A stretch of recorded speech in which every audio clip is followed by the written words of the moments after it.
And welcome back. Now, today, all eyes will be on the proceedings at the Commission of Inquiry into allegations of state capture.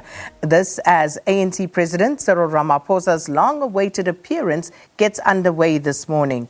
Now, Ramaphosa is expected to appear before the Commission twice. First, that's today for 2 days as the leader of the governing party, and then next month as the president of the country, who was the deputy president during the Jacob Zuma administration. Now, this is in line with Ramaphosa's previous public statements in which he expressed his willingness to testify before the Commission.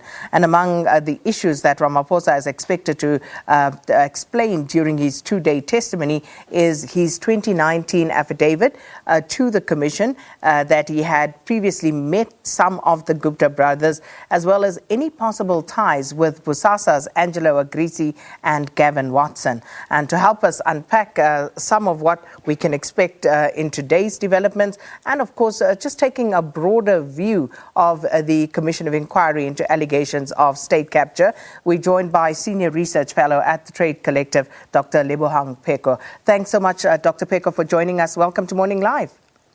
Thank you, Sakina, and thank you for referring me. I'm not yet doctor. Well, we seem to have conferred that status on you. But thanks so much, Ms. Pheko, for speaking to us.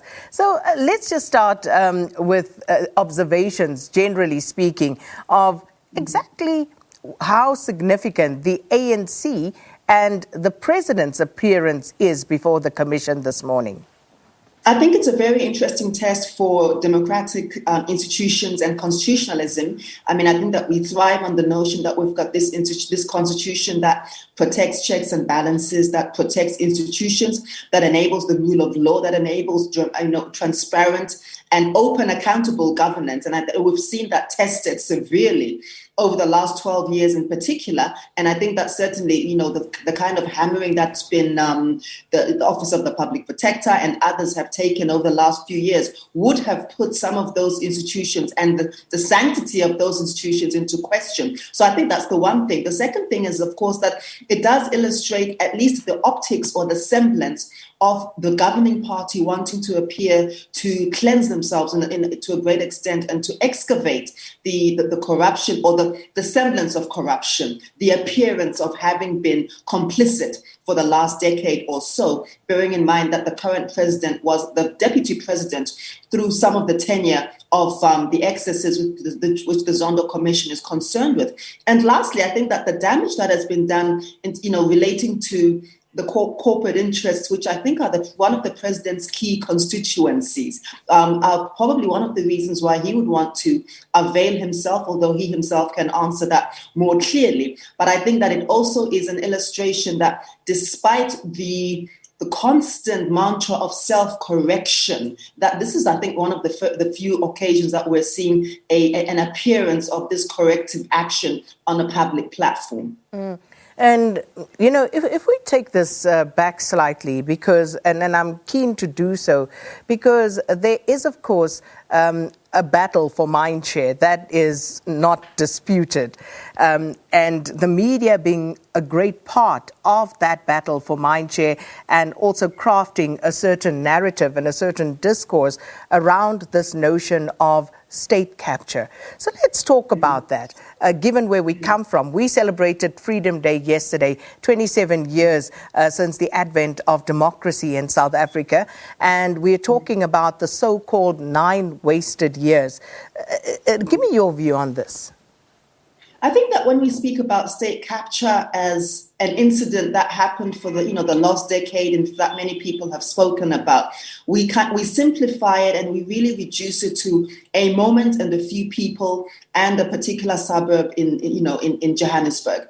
One would like to argue that this is this sort of thing where states are already the subject of contestation at their inception. It isn't new to South Africa, and it certainly is not. It certainly does not only occur between the Gupta and the Zuma liaison, as it were. And one would actually like to argue that several of the concessions that were made pre-1994, from the CODESA moment, gave rise, in fact, to the situation and to the environment that would not enable the governing party to behave like a sovereign, like they were leading a sovereign state. So some of the concessions around the economy quite significantly. So if we think about apartheid, certainly as a terrible tragedy, as a disgrace, colonial apartheid, and that the impetus was to then de-racialize the economy and to de-racialize and to vest it in the hands of African people. That never actually happened. So the capture of the land,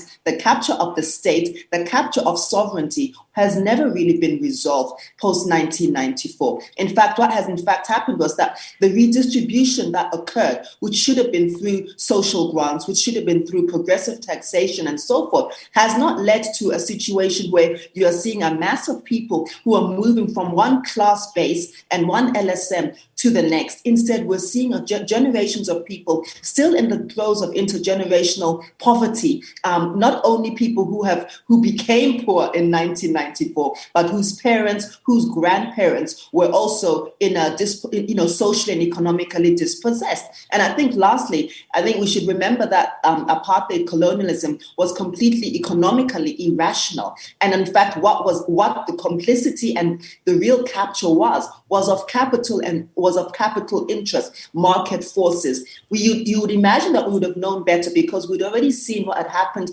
among our peer nations, our older siblings in independence, with structural adjustment, which I would argue was another form of institutionalized capture, where states were told to refract from themselves. African states were told to refract themselves. So this legacy is much deeper than a few years at Saxonwold. So against the backdrop of what you've just sketched, against the backdrop of a negotiated settlement that heralded our freedom under democracy, how do we then legitimately define state capture? So state capture in many respects is really, some people call it cronyism, crony capitalism, but it's really, of course, the ability for those in power to be able to confer privileges, power, access, benefits, business benefits, political benefits, social benefits, and so forth to those who favor them, to those who buttress them. So it's really it's a cog of different, it's quite a maze of business interests, sometimes ethnic interests, often family interests, as we see across many countries on the continent and beyond. And it's also often to do with, it's also exogenous interests. So although people have fetishized the invisible hand and the West, and, really not characterized it very thoroughly. It would be, I think, institutions that then try to then corral us into a particular form of governance and policy governance. I would, for example, characterize institutions such as ratings agencies who are very clear that they want to corral us into a particular state of being, into a particular way of governing our policy, governing our currency, governing our economies, for example, as part of this keg in the wheel. There are several institutions, of course, that also would participate, state-owned enterprises, both locally and internationally. One would also look at the ways in which currencies can be manipulated to create an impression of weakness, weak economies, of failing economies. And I think many years ago, 15 or 20 years ago, I think when the current finance minister was then the Reserve Bank governor, which is how far back some of us have been watching these issues with great interest. There was a commission that spoke about, which was chaired by Advocate Christine Punta, which talked about how the currency, the rand, had been allowed to depreciate very dramatically. I think that was in 2002 and 2003, for example. So this would really be a whole maze, a matrix of different power relations and mutually enforcing relations that come to a particular end. A bell pottinger, for example, would be part of that. And I think that's just the tip of the iceberg. The marketing, the creation of a particular impression is part of the capture of our ideas, the capture even of our hopes, of our aspirations, because it also has led to a deep sense of discrediting of South Africa and the idea of South Africa as a functioning state in some quarters. Hence, I spoke about the battle for mind share in terms of how we have come to view this entire notion of state capture. Has there ever been a time when the state was not captured, in your view? And is the state still captured? Do you mean the South African state or states at large? The South African state in particular and states at large. Fascinating question, maybe for another day, but I'll give it a quick nibble. I think the one is that the conception of the South African state, I would argue, post-1994 and pre-1994, leading into, was birthed in a state of compromise. It was birthed in a state, I think, the CODESA negotiations, some of which are still embargoed, which for me is quite problematic and speaks volumes to the opaqueness of some of those conversations, would illustrate that to a very great extent. There hasn't really been a vestedness in this being a liberated state, and a liberated state in the notion of a nation state that understands its own sovereign power, a nation state that is able to chart its own economic and political path. So, for example, you have a reasonably functioning idea of an RDP, which is then replaced immediately with a gear, which is then crafted by people whom we've never met. I think at the time there were rumors that it was crafted by a bunch of economists in Canada and so forth. So I think that there's the whole nature of South Africa and the vestedness of the South African economy. We shouldn't forget that for years, even post the Sharpeville massacre, it was actually Western, Swiss banks, New York banks, which actually then vested and propped up the settler apartheid regime. Perhaps the capture far predates 1994. So we look at the president of the country. We can't divorce him from that role, even as he appears as the president of the ANC today at the Commission of Inquiry into allegations of state capture. And some say that this appearance, of course, has the potential to either make or break the president as a leader. Do you have any thoughts about this either way? I don't have any thoughts on it either way.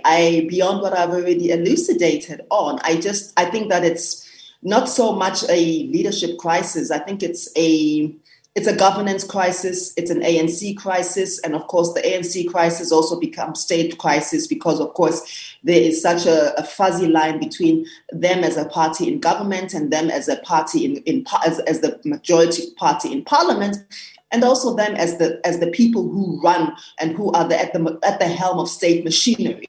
And that's the really important thing in all of this, is that we haven't been able to disentangle very clearly, I think even within and between the ANC machinery itself, how the state should function, and the idea even of joint governance, collective governance, and collective responsibility, which means the role of parliament would need to be much stronger and much more vocal than it often has been. The interesting thing, of course, with that is because the ANC party majority in parliament has diminished quite significantly over the past couple of elections, the voice of parliament should become stronger. But of course, we see that there's been some disarray, I would say, in the Democratic Alliance in the last couple of years with the departure of Mr. Mmusi Maimane. And of course, I think that leaves the EFF under the leadership of Mr. Malema to really hold the helm. One would see that other parties are quite mull and quite mum, and I'm not sure whether that we can say that that's really the kind of vibrant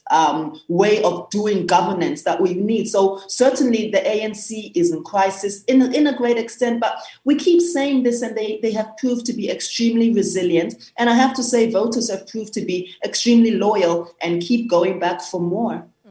But all of this has, of course, also led to, and to quote the president, reduced and debilitated capacity in the state itself.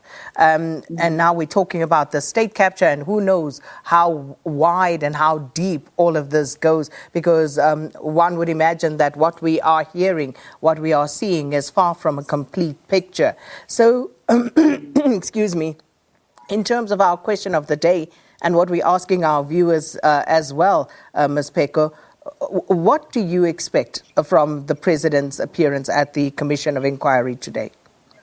I wouldn't want to speculate, Ms. Kamwendo. I think that it's these issues are very unpredictable. One wouldn't want to be preemptive or to be seen in any way to be influencing in any small way the process. I think that what people would hope to see at the end of the day is at the end of these few days would be more than we have right now. So I think one would hope to see that the actions that have been promised around the cadre deployments, the cadres who have been asked to step aside, I think those kind of instruments that are available to the party to then rehabilitate a sense of public interest, especially among ANC members themselves, would be very useful. But I think that I don't think I would want to even speculate. One would also hope, however, that the kind of egregious conduct, however, that has been sanctioned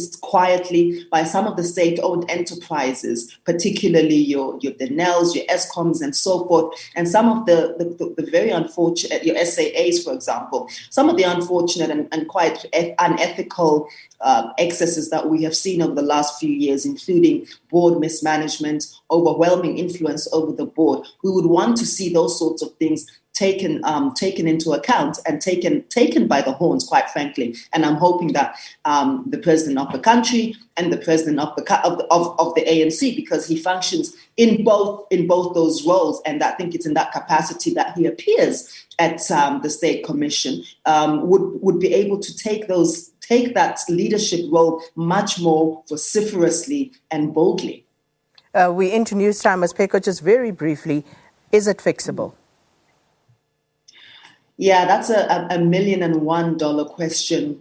Frankly, I'm not sure. I don't think there's any will to fix. I mean, I think 27 years has shown us that rather than fixing, we tend to move the pieces, the chess pieces around. And the reason that I'm not very optimistic is, again, history is not on our side. History, when one looks at the situation that has arisen with many other countries around us. So we look at I've been calling this the Zanification of South Africa. You look at SWAPO in Namibia. You look at the ways that, for example, the chess pieces keep moving in Angola. The chess pieces keep moving even in Kenya. And even though, KANU as an idea doesn't exist anymore, the threads of Kenyatta's party keep on reasserting themselves. And the elite political interests also keep on reasserting themselves in the person of Uhuru Kenyatta, for example. So I think that even though we may keep on renaming parties and trying to rename our political processes, putting in place tidy, lovely elections, it's clear that these have not really been liberatory, and it's also clear that these have not been able to dismantle the real core of the issue, which is elite capitalist power interests and the ongoing occupation of the economy, of the land, and so forth in this country. So I'm not entirely optimistic.